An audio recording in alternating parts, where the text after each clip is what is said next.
Tunnel को rescue operation करने वाले जो रैट माइनर्स हैं, उनमें से एक का घर डीडीए ने डिमोलिश कर दिया। अपनी एक डेमोलिशन ड्राइव के दौरान जब डीडीए अनेकों लोगों के घर झुग्गियां तोड़ रही थी, तो उसमें एक रैट माइनर का भी घर था। आज सुबह एलजी साहब ने एक स्टेटमेंट दिया है और कहा है कि जो वो रैट माइनर थे उनको पीएम आवास योजना के तहत एक घर दिया जाएगा।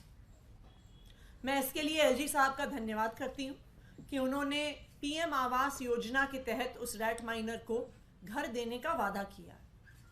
लेकिन ये रैट माइनर इकलौते वो व्यक्ति नहीं है जिनका घर, जिनकी झुग्गी, जिनका छोटा सा कमरा डीडीए और अन्य केंद्र सरकार की एजेंसीज द्वारा डिमोलिश किया गया है।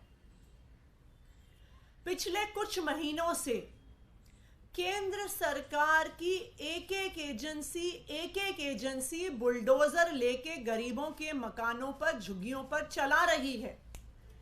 चाहे वो डीडीए हो, चाहे वो एएसआई हो, चाहे वो एलएनडीओ हो, चाहे वो रेलवेज हो, केंद्र सरकार का हर विभाग गरीबों के घर, गरीबों की झुग्गियां तोड़ रहा है। भारतीय जनता पार्टी शासित केंद्र सरकार आज दिल्ली में गरीबों की झुग्गियां, उनके छोटे छोटे घर, उनके आशियाने तोड़ने के लिए बुलडोजर लेके निकली हुई है।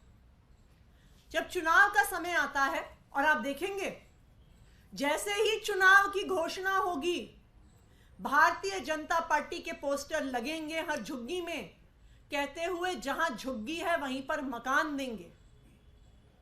लेकिन दिल्ली वालों की झुग्गियां एक एक करके भारतीय जनता पार्टी द्वारा शासित केंद्र सरकार से तोड़ी जा रही है। सुंदर नर्सरी के रहने वालों ने भी जहां झुग्गी, जहां मकान के फॉर्म भरे थे। करकरडूमा जेजे कैंप वालों ने भी जहां झुग्गी वहीं मकान के फॉर्म भरे थे। आजादपुर जेजे कैंप वालों ने भी जहां झुग्गी वहां मकान के बीजेपी के फॉर्म भरे थे, और वो सारे फॉर्म उनके घरों के साथ ही तहस नहस हो गए जब बुलडोजर चलने आया। तो आज मैं दिल्ली वालों की तरफ से, दिल्ली की झुग्गियों में रहने वालों की तरफ से एलजी साहब से निवेदन करने आई हूं कि जिस तरह से उन्होंने एक रैट माइनर को घर दिया है, उसी तरह दिल्ली में जो हर एक घर उजड़ा है, हर एक झुग्गी उजड़ी है, हर व्यक्ति को वो पीएम आवास योजना के तहत घर दें। क्योंकि दिल्ली वाला, हर दिल्ली वाला उतना ही महत्वपूर्ण है, उसकी जिंदगी, उसके बच्चे, उनकी पढ़ाई लिखाई उतनी ही महत्वपूर्ण है जितनी उस रैट माइनर की है जिसको आज एलजी साहब ने घर दिया।